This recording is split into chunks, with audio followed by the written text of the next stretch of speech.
Mtu wa Mungu, basi namshukuru Mungu sana aliyenipa nafasi ya kuishi tena katika kipindi hiki tulicho nacho, katika mazingira haya tulionayo. Najua ni mazingira ambayo ni magumu kidogo, ambayo ni matata, yana vishawishi vingi, lakini leo hii nataka nikuletee mada inayohusiana na leo ikipita kwenye mitandao mingi ya kijamii unakutana na wanawake wa aina mbalimbali. Lakini katika wanawake wanatuma picha walizopiga kwa nyuma au nyuma ya mili, huku chini, huku nyuma ya mili unakuta wanatuma hizo picha sana. Sasa unajiuliza, huko nyuma ya makalio kuna biashara gani ambayo inayoendelea? Kwa sababu kwa mwanaume tu mwenye akili nzuri na mwenye utimamu wa akili hawezi akavutika kwa mwanamke mwenye sura au mwenye makalio makubwa au mwembamba. Mwanaume mwenye akili timamu anavutiwa na mwanamke kwa kazi. Lakini leo hii wanawake wengi anaamua kutuma picha za kuonyesha makalio ya nyuma, kwamba uko nyuma kuna kusudi gani?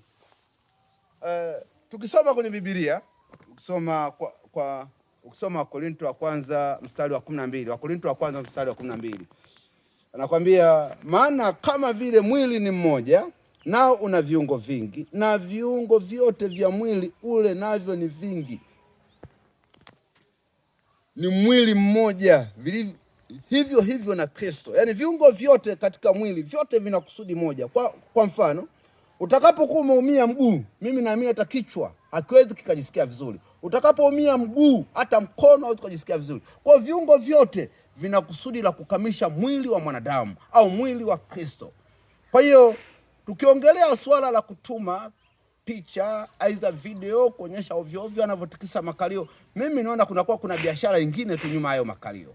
Kwa sababu kungekuwa tu mwanamke ni sifa za mambo anayofanya, naamini kulikuwa kuna sababu ya kuonyesha makalio yako.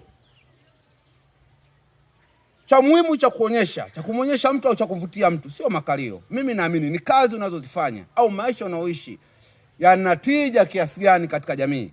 Lakini leo hii wakina dada wamejifezesha mno, wanarusha makalio, anatikisa makalio. Sasa unajiuliza, je, mwanaume mwenye akili timamu kabisa anaweza kapenda makalio?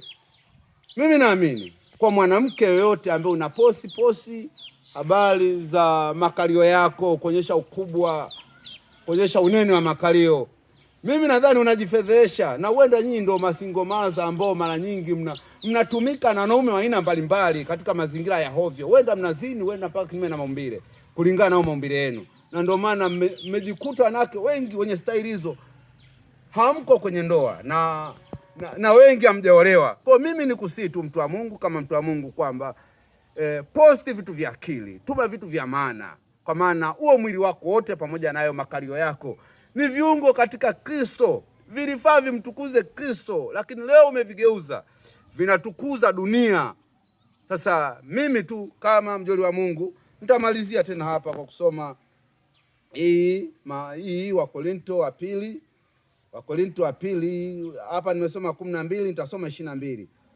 Nitasoma 22 kwa uchache tu. Bali zaidi sana vile viungo vya mwili vizaniwao kuwa vinyonge zaidi vyahitajiwa zaidi. Yaani vizaniwao kuwa vinyonge vinahitaji, yaani hakuna, hata kama ungekuwa ukucha unaonekana kama ni kiungo kimoja kinyonge sana, au ni kiungo ambacho hakina muhimu sana, hata nywele unaonekana kama ni kiungo ambacho kina muhimu sana, lakini Mungu aliviweka kwa makusudi ili vifaidiane katika kutenda kazi katika Kristo.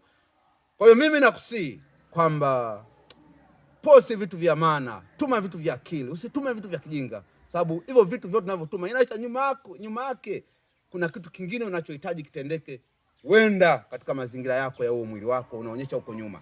Kwa mimi nakusii kama mtu wa Mungu kwamba maisha tuliobaki nayo sio ya kwanza kutuma vitu vya kipumbavu. Tuma vitu vya akili vitakavyotujenga, ambavyo tasenyewe tutashawishika na kuhamasika. Mimi nadhani nishie hapo tu kwa sasa. Neema ya Bwana wetu Yesu Kristo iwe pamoja nawe. Amen.